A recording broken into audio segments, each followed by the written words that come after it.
Yo, yo, yo, yo, yo. Welcome to the Shit Vegan Show. This is Sunday. It's a bit different to the normal Tuesday, but that is because doing an interview today. So if you're here, sorry if it's a bit late for you, ready to start work tomorrow on Monday. I mean, it's only 8 o'clock here, so. Yeah, got a special guest on the show. It's been a very long time coming, actually. What happened was a few months ago. Oh, well, the bloody title will have announced it anyway. I spoke to George Martin from Carnism, Debunked, and I said, hey, man, I'm starting up like this podcast thing and I just want to talk to some people. Do you want to come on the show? And he's like, yeah, man. And then all the shit happened with my life where I had sold my house and did all that stuff and moved into a new place. And George hit me up probably about a month ago and he's like, hey, are we still doing that chat? I was like, fuck yeah. Like, it was always in the back of my mind. And yeah, I couldn't do it that night or in those following days. So we organised to do it tonight. So here it is. For those of you who don't know who George Martin is an animal rights activist who runs the online YouTube channel, website, Instagram page, Facebook page called Carnism Debunked. Funny guy, very smart. He's copped a lot of shit online, as people with differing opinions usually do. So, yeah, we'll just run through a little bit of what's been going on online, and yeah, we'll start with this one here. So you may recognise this chap. You vegans will never change anything with this sort of rhetoric. Calling it a holocaust and calling it murder.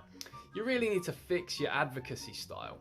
Actually, it was exactly this type of advocacy that changed me, a meat eater of 23 years, into a vegan animal rights activist, focusing on the moral imperative of why we should be vegan. Okay, so maybe it might have worked on you, but it's definitely not going to change people like me. Oh, okay, cool. Thanks for letting me know. What would change you then? I don't know, sharing some vegan recipes or something, or sharing the positive benefits of being vegan.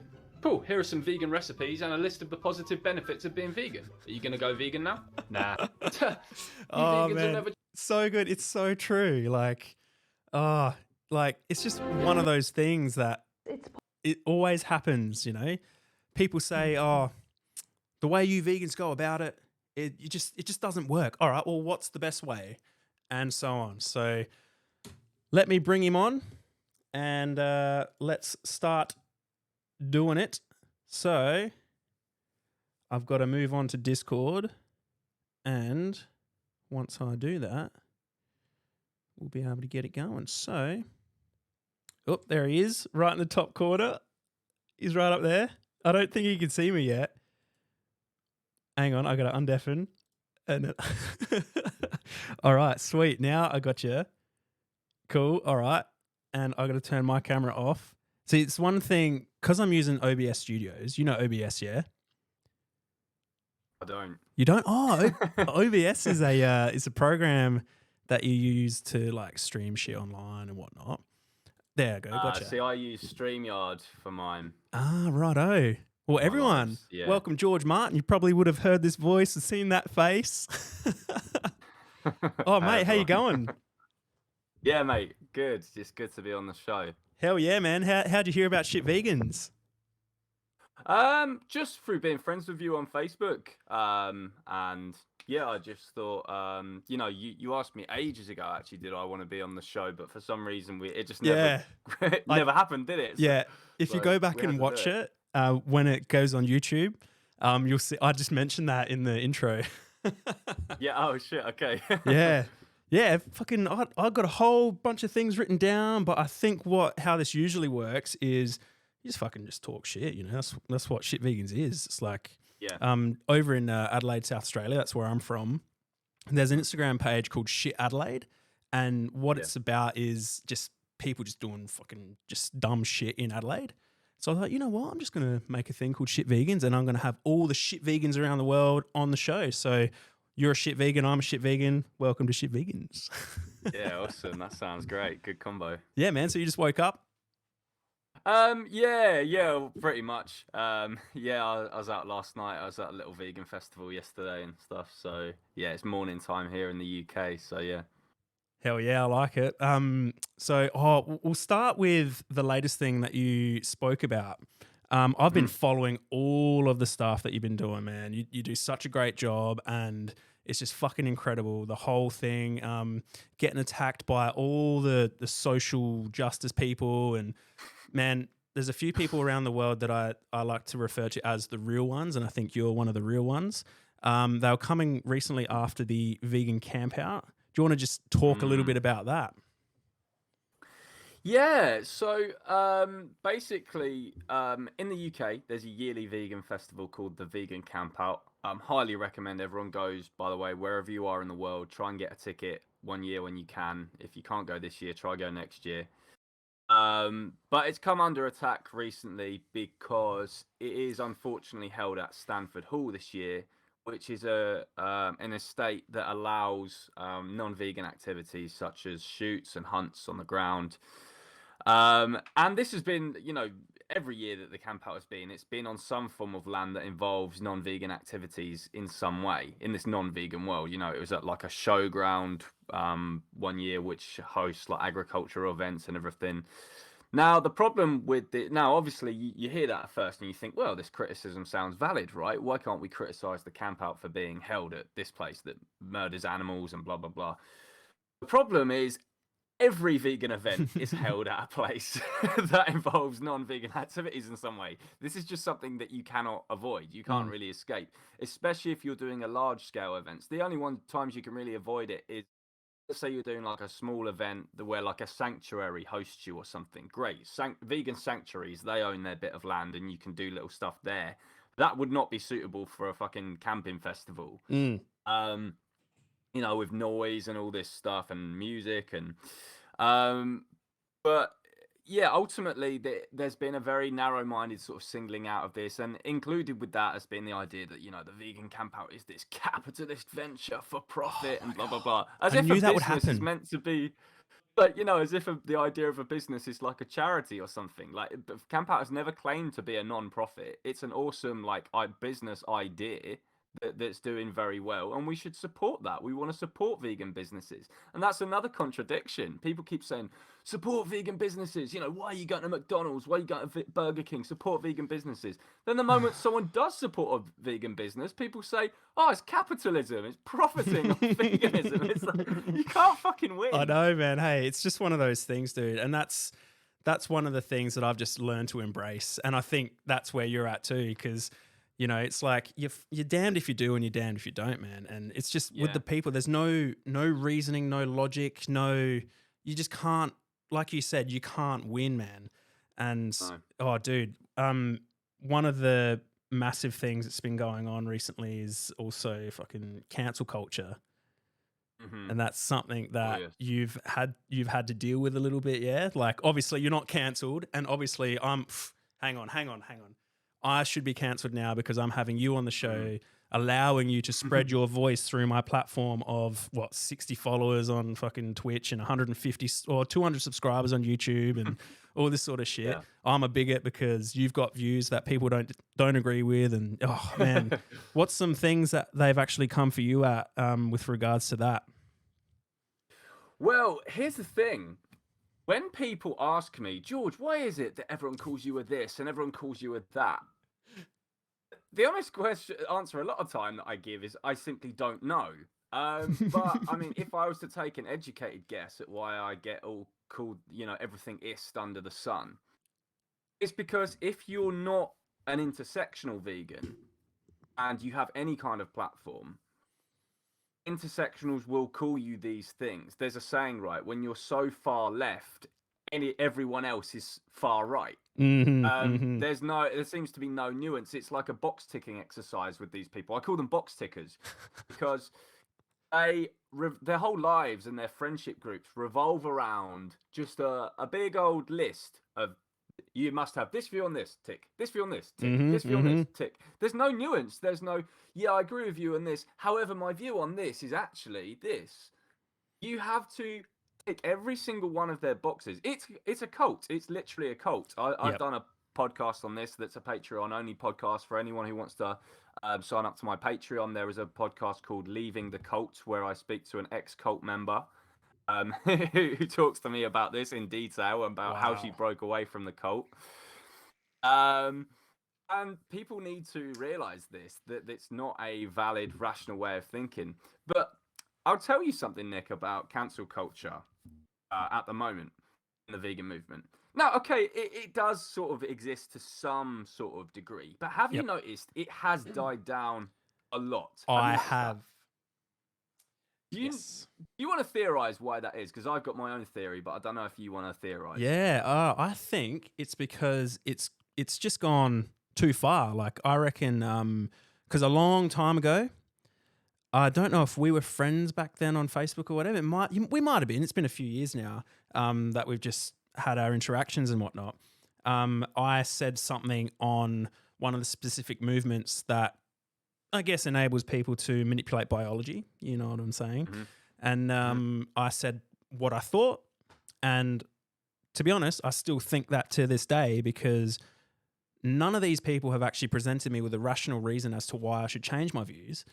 And what it's done is it's forced me to go back into looking into it and all this sort of stuff, and just solidify my views with more rationale, more logic. And what I think is happening is the fact that none of their arguments actually stack up anymore, and they know it. And it just, I don't know. I could be wrong, but I'm saying things now that I would have never have said 2 years ago, and no one is doing anything about it anymore. So, and I'm trying to fish for it now. So I don't know if that's a theory, but that's just how I view it. But yeah, what about you? Yeah. That is top shit housery. I like that you're trying to fish for that. That's awesome. So my theory is very, very different from yours. Remember, these are very irrational people. I think you're giving them too much credit here by saying, their arguments don't stack up anymore. They never fucking did. Yeah. But, they never did. My theory, Nick, is, and I think I mentioned this in my video. For anyone who hasn't seen this video, I've got a YouTube video called AVBLM and the Elephant in the Room. Yes, I love that, man. Oh, dude. I go to you and a whole bunch of other people like Danny, not so much Ask Yourself anymore, but we'll get to that. Like Danny and everyone else for this type of content, because it helps me, rationalize my views as well. But yeah, sorry, go on. Well, I think, okay, here's the thing. When did you notice that cancel culture was the highest in the vegan movement? What years would you say? I'd say around 2018, maybe 2017, 2018. Yeah, I'd say from about 2017 to 2020. Would you agree with that? Yeah, I'd agree with that, Yeah. What was significant in politics in US around that time? Yeah. So Orange Man. Orange Man Bad is in office. Very bad. Now, these people, remember, they're massive current thingers. Yeah. Their views and their outrage revolves around everything that's going on, in the media, and being America. They're very America-centric people. Yeah, it's like, if something happens in America, you have to speak up about this. They don't speak up about anything that happens in the fucking Czech Republic. It's always, someone died at hands of police in America. Why aren't you speaking about this, right? Now, essentially what I'm saying is, and I think you've clocked, is while Trump was in office, anything that happened, it sort of gets, blown up by the media because they want to get the bad orange man out, whatever. And so these people's outrage revolves around that. Now, all the exact same things are happening while Biden is in office. But what can they say? Like, Mexicans are still, being separated at the border and all that stuff. I'm sure a black person would have died in police custody yesterday. There's no black squares when you go on Instagram. All the same stuff is happening, but it's under the man they bullied everyone into voting into the White House. Yeah.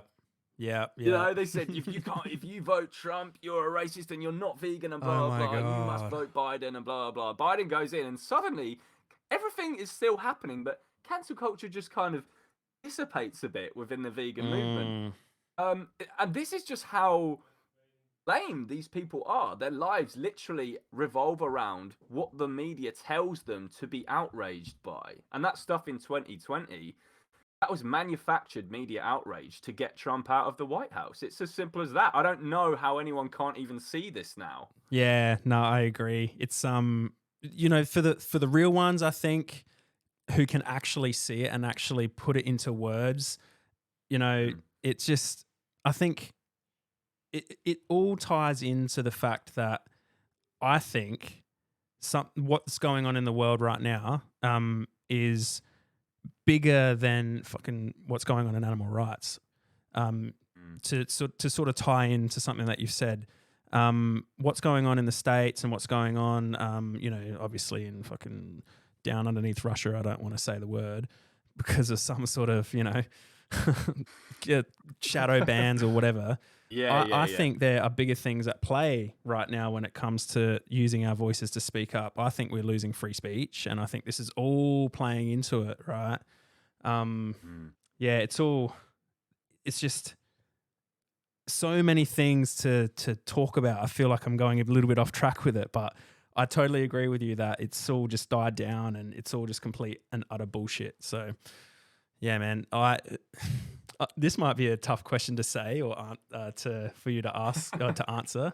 If you were an American citizen and you were in you were able to vote in the presidential election up against Trump and Biden, who would you have voted for? So I don't vote personally here in the UK. I've actually never voted. The reason for that is because there's simply no party that represents my very out there views in comparison to the rest of the population. I mean, I have out there views in comparison to most fucking vegans. We're less than 1% of the population. There's simply not a party that really represents my interests. However, if you're talking about this whole lesser of two evils thing, I think both are shit for animals. I don't think, I think it's fake when vegans are like, agree. If you vote for Trump, you're not vegan, and but look, Biden's just come in and he's injected 1 billion into the fucking meat industry. Same with the racism stuff. I actually think Biden is more racist than Trump. I think Biden is probably the most racist president that's been elected in our lifetime. I've got a clip of him saying a load of racist shit at the end of my video I spoke about earlier. Yep. I think just because of the free speech stuff, the lesser of the two evils would be Trump. Because he said, didn't he, in his little build-up, he was like, "We are going to take on big tech." He said, which Biden won't do. So and I think that's important because big tech controls the global spread of information. That said, I do think it's good that Musk could be doing this takeover of Twitter now. I don't know if it's happening. I don't know what stage that's at, but I think that is good for Twitter because was it Dorsey, Twitter was just basically a propaganda app. Just funneled one type of view and cancelled all the other. So in that case, it would be Trump or whoever was the one who's going to take on big tech censorship, because I think big tech censorship is very dangerous for the animal rights movement as well. If we don't take on, I think vegans need to realize this. If we don't take on big tech censorship, we're fucked. Like, and one day, one of the big dons at big tech could just say, people don't want to see those horrible bits of footage of the chicks being ground up alive at the hatcheries. Sorry, vegans, we're booting you off the platform now, and then we're fucked. Yeah, no, I agree, and I would hold the same view with regards to the American presidential election as well. Back then, I didn't have any fucking idea on any of it, but because it's all been brought to the front, I feel like I've got some sort of a head on my shoulder that I can make rational decisions based on information that's been provided to me. And yeah, I would now hold that same view. But here in Australia, it's compulsory for us to vote. So we must vote regardless, either or we get fined. So we can choose not to and we just pay the $100 fine or whatever.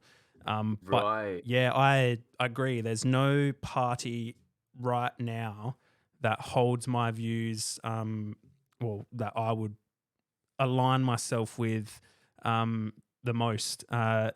We do have a party which you may have heard of that's been pushed through like veganism in Australia called the Animal Justice Party. And I was hitting them pretty hard a couple of months ago when we were going through our elections and all that sort of stuff. where they wouldn't put a position forward on mandating certain medical procedures to, you know, to sort of happen. And for me, the way I viewed that was if they're taking away our right to choose, that means certain things can follow as a result of that. And I think regardless of our fight for animals, the animals should still be fought for and spoken up about, and we should still be doing Carnism Debunked. We still should be doing shit vegans. But I think a bigger fight is our fight for free speech. And because if we can't speak and say the things that we need to say, then how the fuck are we supposed to be speaking up and standing up for those that are most vulnerable, right? It's just a really fucking shitty situation. And I've been keeping up to date with some of the UK politics as well.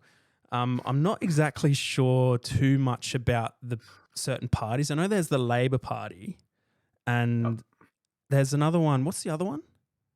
So then the main opponents to them are the Conservatives or the Tories. Tories. I've heard that term before. And which one is your current Prime Minister? What party's in office at the moment? The Conservatives, so the Tories, and Boris Johnson is the Prime Minister. He's kind of like people see him as like this British version of Trump, like the way he looks and speaks. His haircut. So, yeah. So he's kind of he's seen as like a bit of this sort of bumbling buffoon here, just like Trump is seen as that in America, kind of thing. So yeah, that's who we've got in office at the moment. Yeah, right. Yeah, so let's just try and let that all blow over. So I've got a couple of list of questions here too. Obviously, let's all get this one off the table. I know why you're vegan. But for those of you who don't know who you are and are viewing here, why are you vegan? So I'm vegan for the only reason there is to be vegan, which is about the animals. Because now for anyone who says that to me and they say, oh, but you can be vegan for health and the environment. I say, look, there's 1,000,001 ways to abuse and exploit animals that harm neither your health nor the environment.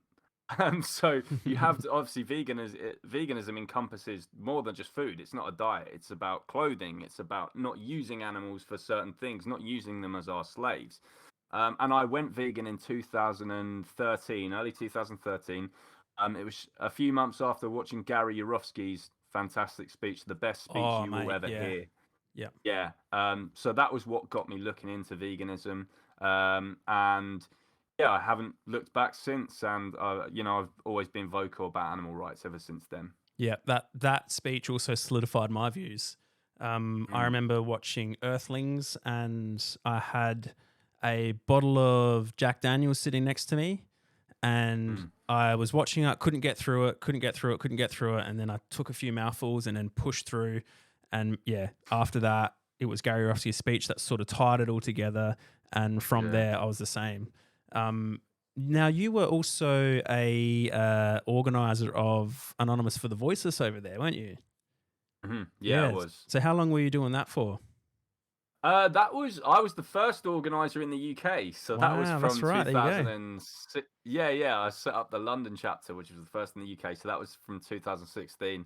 And that was until 2020, unfortunately, when I left the organization. So yeah. Yeah, okay. So why did you leave the organisation? What happened there? Yeah, I know all about it. But pretty fucked situation, and it's too much of a long story to go into here. But but basically, I was working for AV as well, and I basically got fired from my job with them, for completely unfair reasons, in my opinion.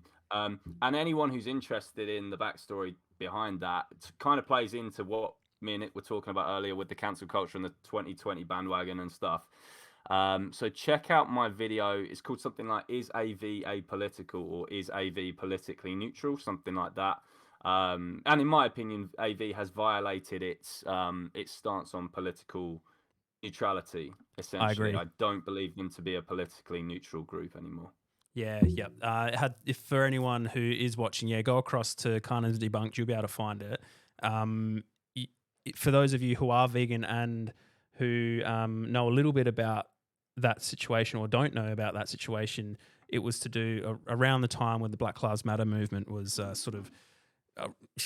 every 4 years, you know, got Yeah. got pushed to the front, and one of the activists was holding a pig's head, and George was behind creating the post. Is that right? It was a number of us behind Yeah, creating okay. the post. That just started off a bit of a shitstorm. That Yeah. wasn't the exact reason. That just started part of the shitstorm, which led to a series of Yeah. events. And I feel like AV caved to that shitstorm.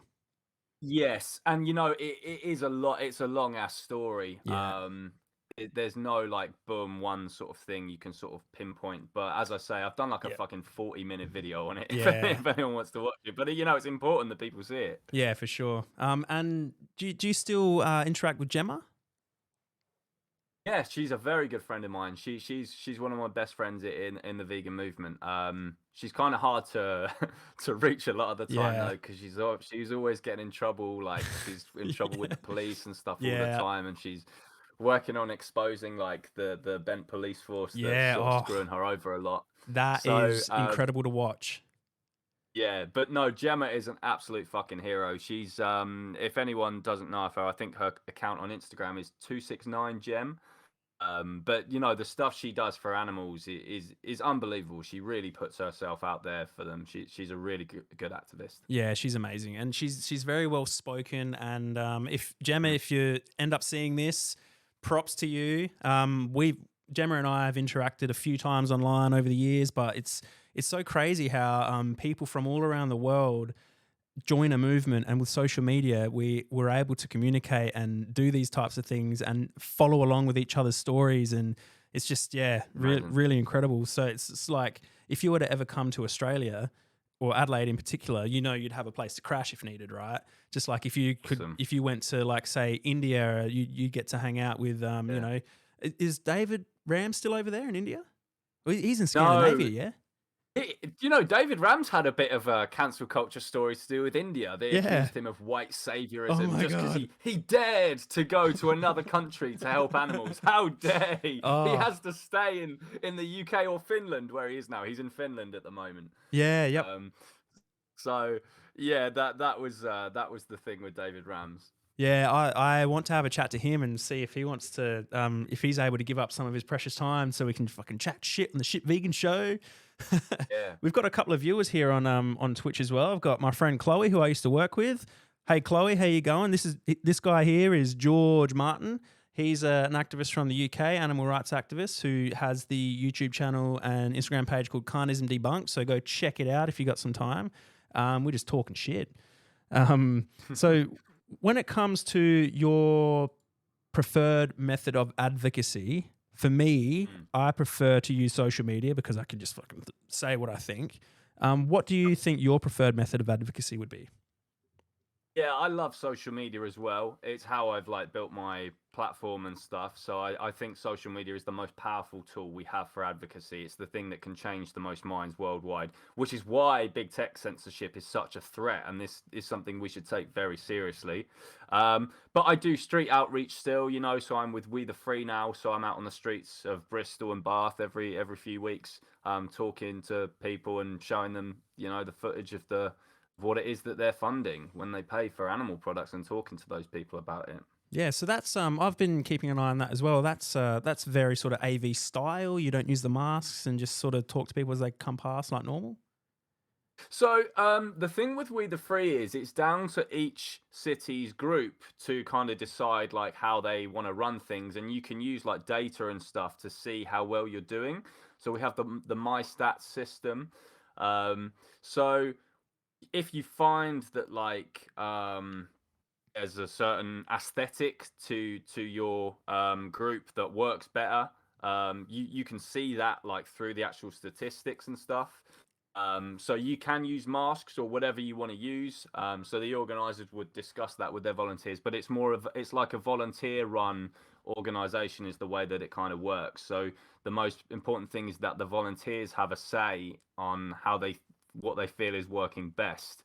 And just to let people know how that My Stats thing works, when we hand out a card to someone at the end of the conversation, we've got like a code written on it. Every outreacher will write their own like code on the cards they give out beforehand. And when that person goes to the website to watch the documentaries, you know, like Dominion and stuff like that, it will actually track that you handed them the card and that they went on the website because of you.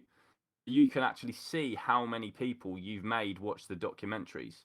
Yeah, that is awesome. That's really smart. Is it like a QR code, or is it like you just have your own sort of little one? Yeah, so you can. Some activists have been printing their own little QR codes that you can just make, and then using the label maker to just put them on the cards. You can do that. I'm just old fashioned. I've just got my pen and I just write my own little card Righto. number on the card, and they just type that code in when they go to the website. Yeah, wicked. We the Free. Yeah, I have been. I like it because obviously it's WTF, right?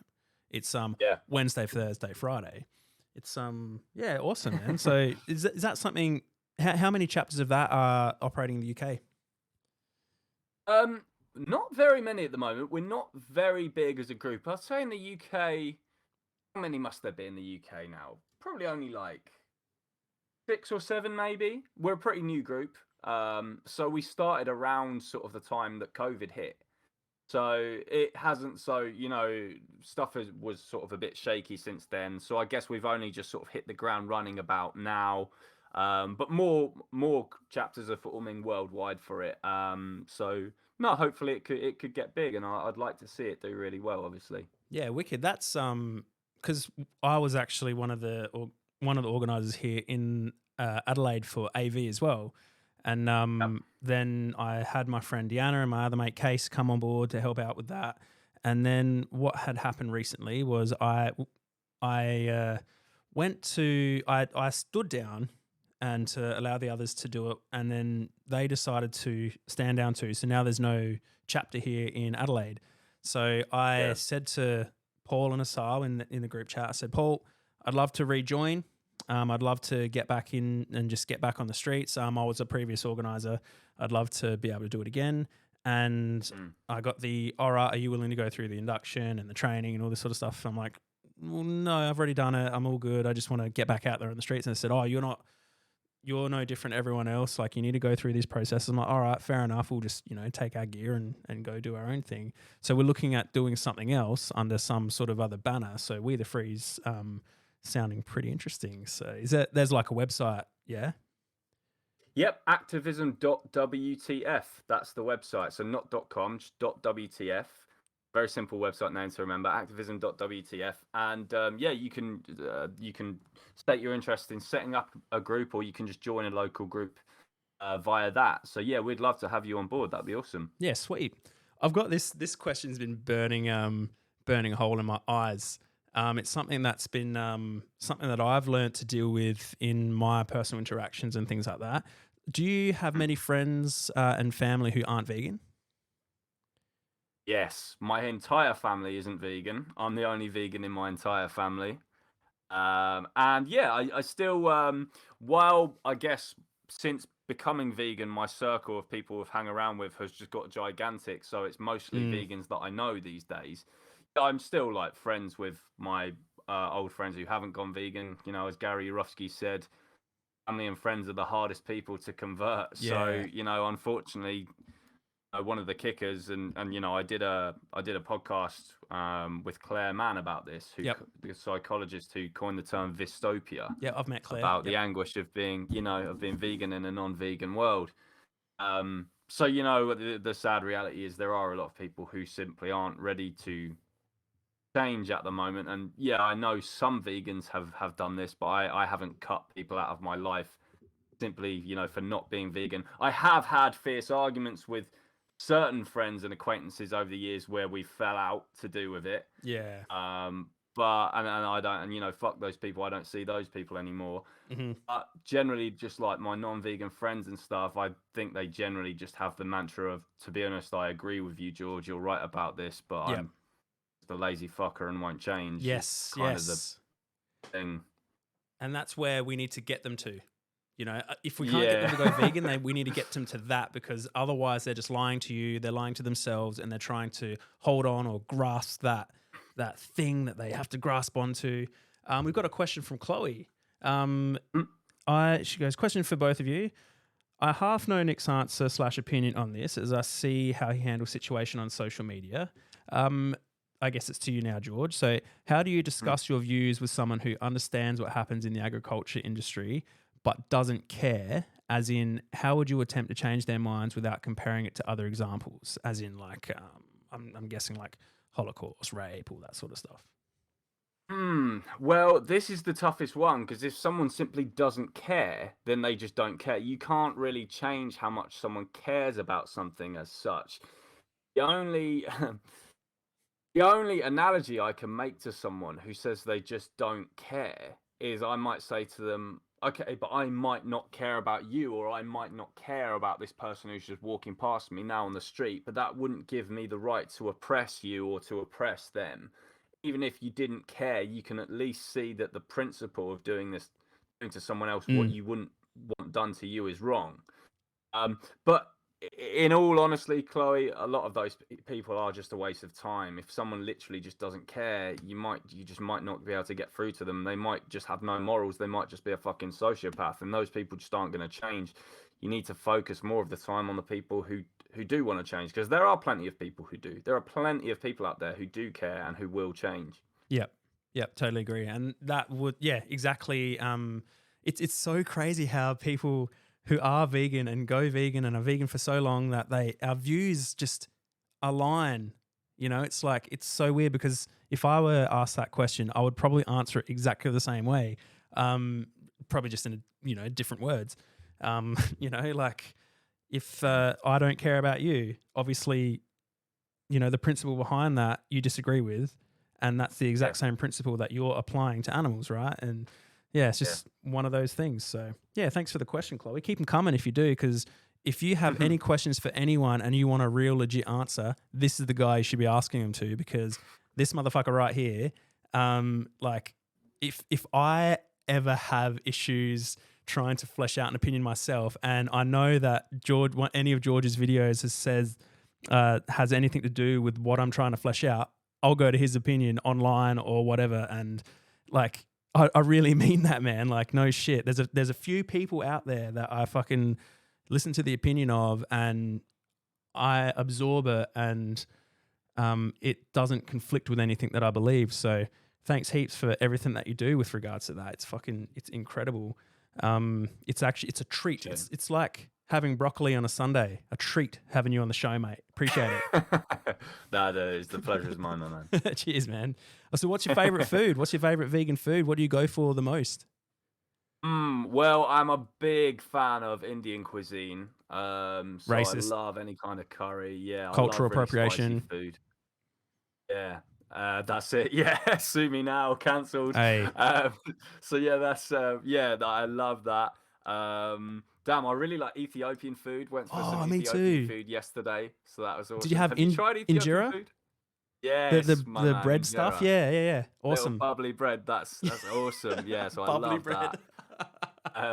I love to cook as well. A lot of people don't realize I fucking love to cook. So any of the old classics, any of lasagnas and spaghetti and meatballs and curries and Mexican food, whatever it is, I cook that shit, and you can make a vegan version of that. So there's no excuse really to anyone, even if people are just like, I would change, but I just love the taste of these foods. Like, the taste is all there. You can make literally anything you fucking want, but as a vegan. Oh, mate, that brings me to what happened probably about an hour before I started speaking to you. I was at my girlfriend's place, and I said, I might have enough time to get some Uber Eats before I get to have a chat to George. So I ordered from this place that they have their main business, but they also have another vegan offshoot on Uber Eats. And I won't name the name because they actually resolved the issue, which is still a fucking big issue. I ordered like the vegan gyros pack, which had chips, it had like some vegan nuggets, and it had like a gyros wrap thing, kebab. I don't know what you call it over there, kebab probably.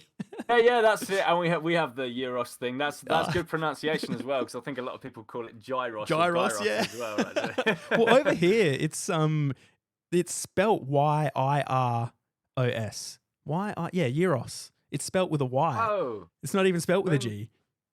Oh, so in the UK it's spelled Gyros. Yeah. I know, right? So people are pronouncing it gyros. Yeah. Or gyros. That's right. So I ordered that. I got it, and I had I bite one of the nuggets. Oh yeah, yum, yum, cool. That was delicious. And then had to bite another one. I was like, it was a fucking chicken nugget, wasn't it?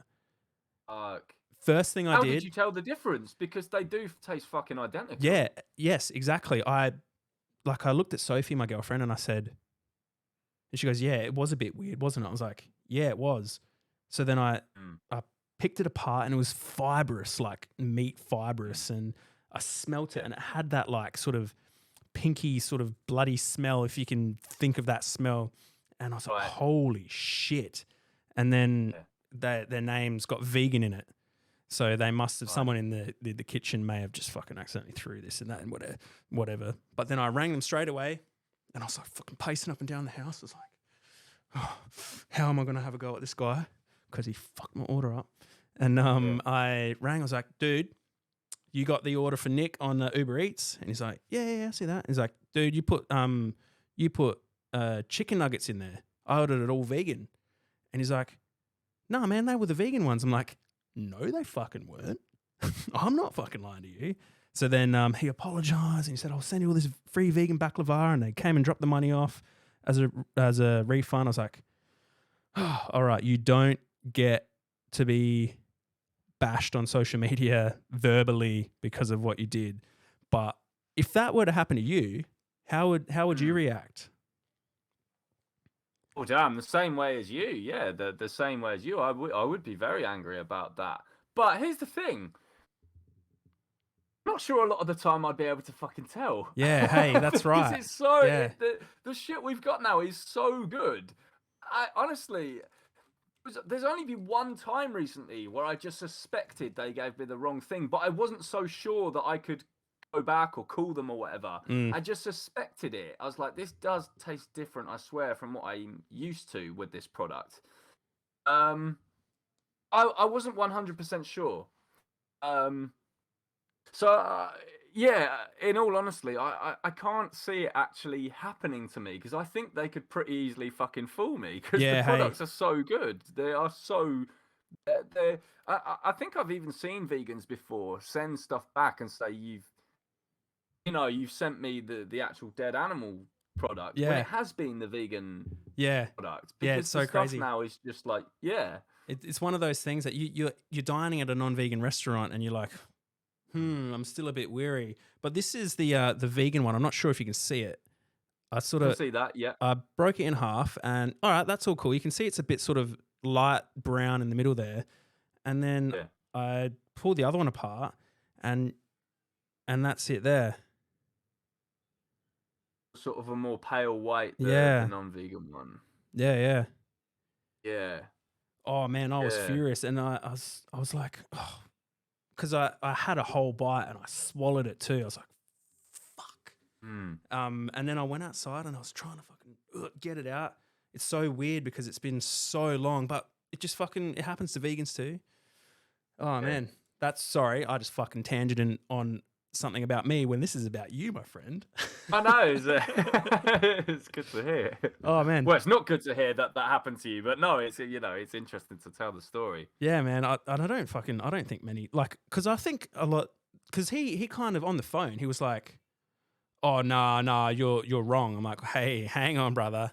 You're not speaking to fucking just another vegan, or you're not speaking to someone who just eats a plant-based diet right here. You're eating to someone. Yeah. You're speaking to someone who's an ethical vegan, right? And I'm telling you, this is fucking chicken. And he's like, oh shit. So he cleaned his act up pretty quick. Oh man. I wrote some things down and it's pretty funny.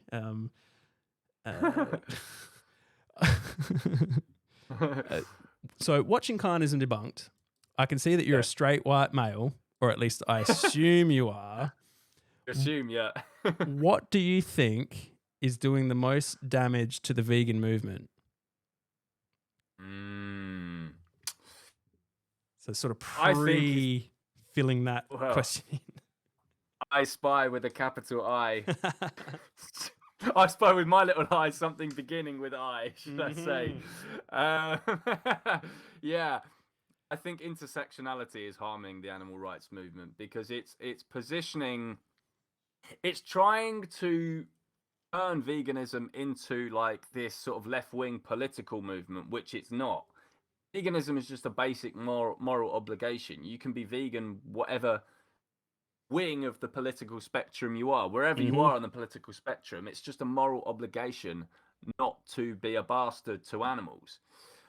So I think intersectionality is dangerous because it says, oh, you must be vegan and you also must have this view on this, and you also must have this view on that, and you also must have this view on that. But it doesn't work the other way. Intersectionality presents itself as this like consistent thing where you have to have all this certain view across the spectrum because you believe in total liberation, whatever the fuck that even means. But they don't apply it the other way. So they'll say to a vegan, you can't be vegan unless you support the BLM movement. You can't be vegan if you vote Trump. You can't be vegan if you have X view on abortion or whatever it is. They don't say that to people in those other things. They don't they don't go to a Black Lives Matter rally and say, you can't be a racial justice campaigner unless you're vegan. Don't go to the pro-choice rally and say you're not pro-choice unless you're vegan. So intersectionality, it doesn't work both ways. It just, all it does is just attack veganism and cause problems within veganism, and it just leaves all the other movements the fuck alone. Like these groups, for example, like Antifa and BLM, seem to have fucking blasphemy laws enacted around them. Like, you can't criticize them in any way. You can criticize veganism all you want if you're an intersectional vegan, but don't you dare ever say a word against, your masters in, these human rights groups. Yeah. Isn't that fucking crazy? Antifa, it means anti-fascist, yet they're using fascism to fight fascism. Yeah, I destroyed someone on my status the other day. He goes, he said, right, so someone was critical of Antifa on my post. One of the anti-camp out people then commented on it saying, do you know what Antifa means? Do you know what it stands for? Do you therefore realize that if you oppose Antifa, do you know what that makes you? I said to him, well, by your logic, if you oppose the vegan camp out, you're not vegan. That's their fucking logic. It's like, if the organization or the event or whatever has this in its name, that means if you oppose that specific group, it means you are that or you're not that, whatever. So by the same, if you don't support Black Lives Matter, that means you don't think Black Lives Matter. If you don't support Antifa, that makes you a fascist. Then if you don't support the vegan camp out, you're not vegan. This is their fucking stupid logic. Yeah, I know. And when the way that's presented to me, I totally agree with you. And we've got something here. I'm not sure if you saw it recently, but it sort of ties into that. So we've got the Adelaide Vegan Festival. You might have heard of it. It's it's supposedly on one of the lists of being like the fucking best vegan festival in the world. That's whatever. And it's run by, directed by a lady here. And we used to be really good mates, right? And the way these people are going at the vegan camp out, they should also be going at the fucking the Adelaide Vegan Festival, because they're doing it on land that, people can, I don't know, kill and shoot ducks on or whatever here. It's just crazy. But what I was saying just a second ago, as I tangented, I know you're trying to track it, was I made a post. Oh, that's right. I said, they're taking our guns away, so tyranny is easier to install. As just like a short little conclusion, so people can say, oh, Nick, what do you mean? No. The council mob come and tried to attack me or whatever. One guy in particular shared my post, and then she commented on that post. You're, man, big on fucking listening and following all the fucking comments on people saying this and that on the social media. She said, oh, I didn't think you could go any lower. And I'm like, that's my ticket. I can fucking start calling you out now, because you motherfucker don't have anything to fucking say to me. And what happened was, these dudes were talking shit on me after they blocked me. And I thought that the reason people block people was so they don't have to fucking listen to anyone or have any of their views. Do you have many people that have talked shit on you after they've blocked you? Oh God, yeah. I mean, where do I fucking begin with the list? Yeah, I often get screenshotted stuff, or I did back in the day when cancel culture was super prominent in AR, aka while Orange Man Bad was in office, of people writing statuses and shit about me after they've blocked me. That is a very, very common thing. But yeah, it doesn't happen as much at the moment. I'm just not being called out and cancelled as much at the moment, exactly for I think the reasons that I've theorized. And it could have something to do with big tech trying to bloody cancel or not cancel that word, shadow ban. You know, do you think you've ever experienced shadow banning? No, I don't think I have yet.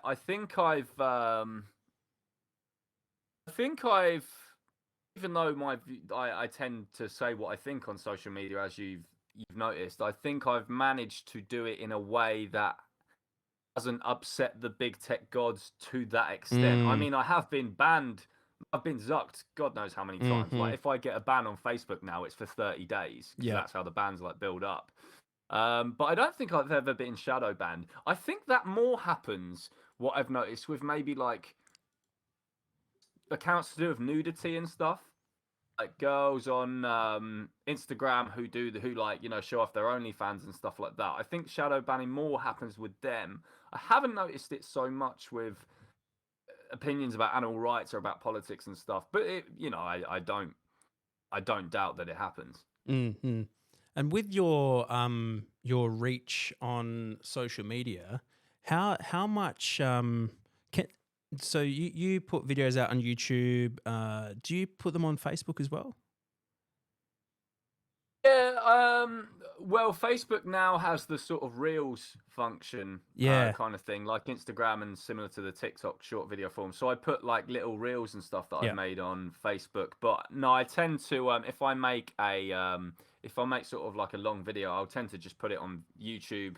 I hope that the views go up on there because I actually want to get my views and subscribers up on YouTube. Yeah. I'm hoping to get monetized on there someday because I'm a few hundred watch hours away from being monetized. But you know, YouTube's a fucking hard game to get into, man. Like to build up your views and subscribers on there is fucking crazy. So if anyone wants to help me out, Carnism Debunked on YouTube, please subscribe to the channel. Yeah, everyone get across there if you're viewing it, if you've made it this far.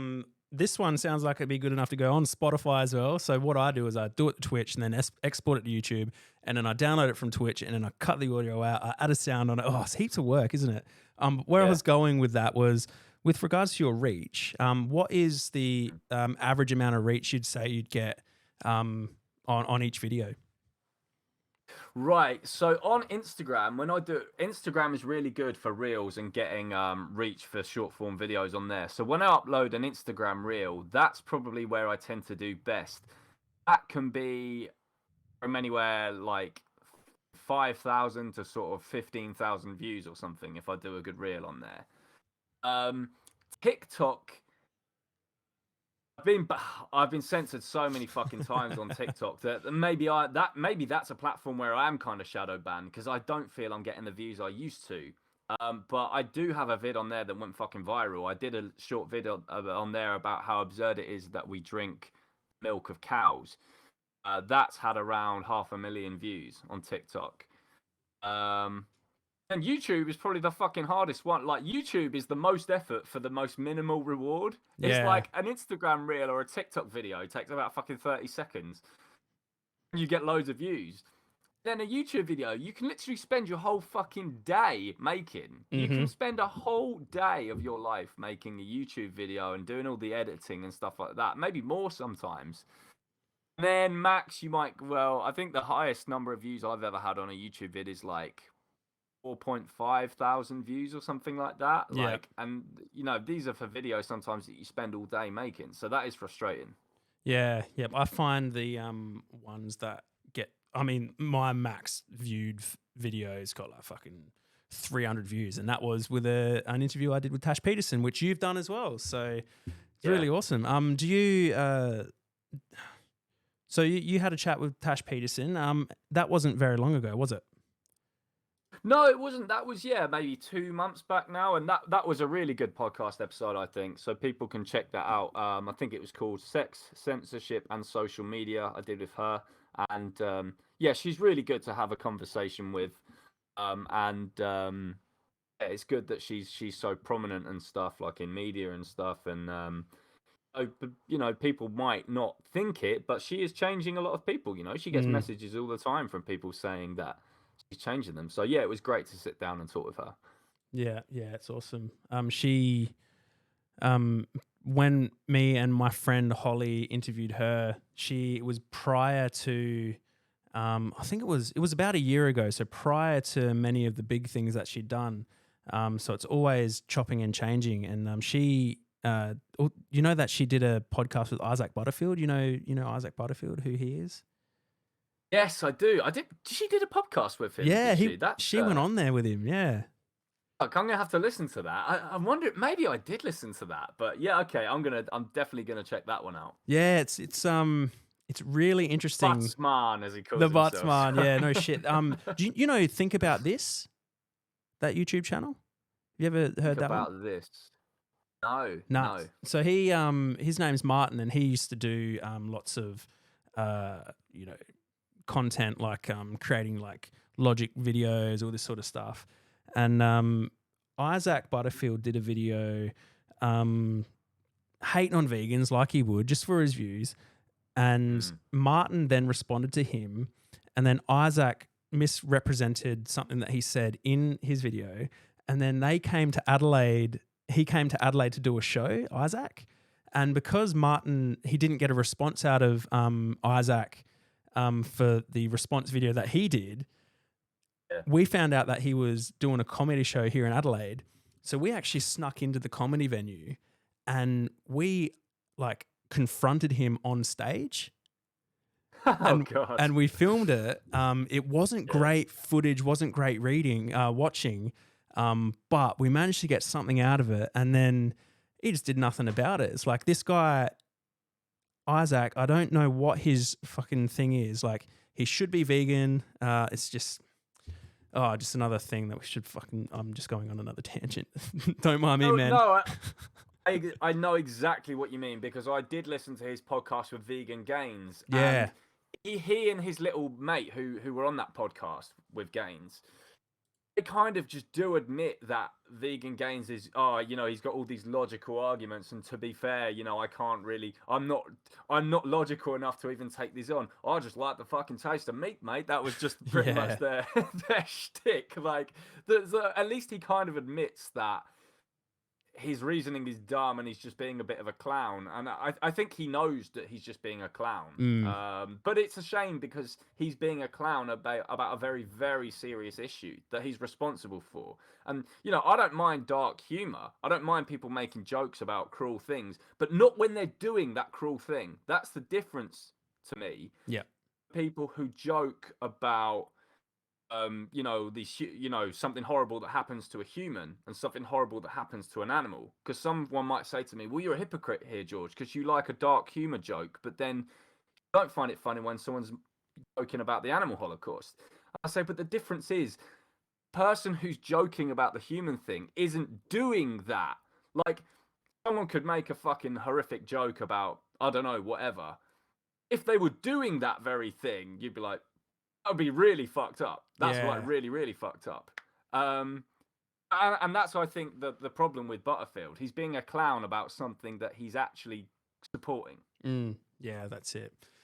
All right, so we've been going for just on an hour now, so that's usually about time I start to wrap things up.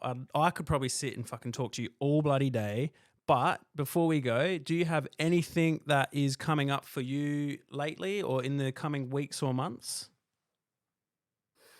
No, not at the moment. I haven't got any sort of like. I'm maybe thinking about a few projects here and there, like videos and stuff like that. There's nothing though that I can sort of point people towards at the moment, other than to just check out my channel and please subscribe and look at all the content I've already got up on there. Yeah. But I'll just be doing my activism, doing my thing as usual. I'll be out on the streets with We the Free. So if anyone does want to get active and actually get out on the streets and change people on the streets, I do suggest they go to activism.wtf to join their local group or set one up. yeah, that's about it really. Yeah, awesome. And do you have any advice for people who are finding it really tough to continue to advocate for veganism that you could maybe suggest to help them get through it? Yeah, if they're finding it tough in the sense that they're finding the argumentation tough and they're not sure what to say, I would recommend going to the Carnism Debunked website and seeing all the arguments there and all the responses to those. Or joining your local outreach group. And you don't need to start on outreach. You don't need to start actually talking to people. You can just silent and just stand there with the footage. That's an incredibly important aspect of that. Even if you're not confident speaking, you can still be out there. So get out there, just join your local outreach group, whether it's We the Free, whether it's AV, Earthlings Experience, whoever. Get out there and just hold the TV screen, showing what's happening to these animals. You don't worry about having to speak if you're not a confident speaker. We need you to be out there. And then with regards to people who say they're finding it tough because, it's just draining me and, I don't have the mental energy to do this and blah, blah, blah. If you think it's tough for you, imagine how tough it is for the animals right now. Imagine how tough it is for that mother pig lying on her side in that gestation crate, unable to move. Right now, this is happening. So if that doesn't motivate you to get out there and actually do something, I don't know what will, because honestly, our issues, our problems are fucking trivial in comparison to what's happening to these animals. Agree. And before we go, give us a quick look at your room, mate. Oh God, I don't know if I want to. It's a bit of a fucking mess. Hold on. My bed, load of shit on it. Yeah, awesome. Got the blackout curtains because just for lighting and stuff. But yeah, it's pretty basic room. What do you use for your like sound and stuff? You just got like a microphone and Blue Snowball mic right here. Yeah, nice. And that's what you got just plugged straight in. Yeah. It's a USB mic, just plugged straight in. It's not a high quality mic, but it's probably about a medium quality kind of thing. It does the job. Yeah, sounds pretty good. Cool. All right. Well, everyone who's here and everyone who's watching this in the future, we didn't get many viewers come through on the Twitch stream. Usually I come through on Tuesdays and do my normal show. But hopefully in the future, when you become rich and famous through just being a fucking massive dude, and me for just also being a massive fucking dude, we can look back on this and think, hey guys, we fucking did it together. So everyone get across to George's Patreon, give him some money per each month, and make sure that if you do that, that you're helping all the animals and all that sort of shit. And you can probably hear it, but I'm fucking tired, man. So I'm gonna go to bed. Yeah. Thanks heaps, man. Do you want me to stay on the call after you end the stream, or do I just need to? You can just leave now if you like. Yeah, sweet. Good to see you, man. Thanks heaps, dude. Thanks a lot, guys. Thanks for listening, and thanks so much for having me, Nick. That was an awesome stream, and yeah, can't wait to listen to it later. No worries, brother. Thanks heaps for that, and yeah, I'll interact with you in the coming days, hopefully. Sweet, dude. Yeah, and I'll host you for a live stream or a podcast in the future. All right, so sounds good, man. Good to have you. Cheers, brother. You take it easy. Dude. Bye, man. Cheers, bro. Bye-bye. Bye.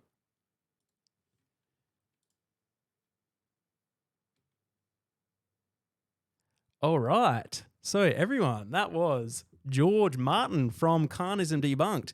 Towards the end there, I was getting pretty tired. I suppose it's because I'm standing up here and I usually do my show standing up and I wasn't really moving around too much. But again, everyone get across to Carnism Debunked. That is youtube.com/Carnism Debunked. We've also got it's Instagram.com/Carnism_Debunked. And you can just chuck it into Facebook. And for those of you who don't know what Carnism is, it's the antithesis of veganism. So veganism is the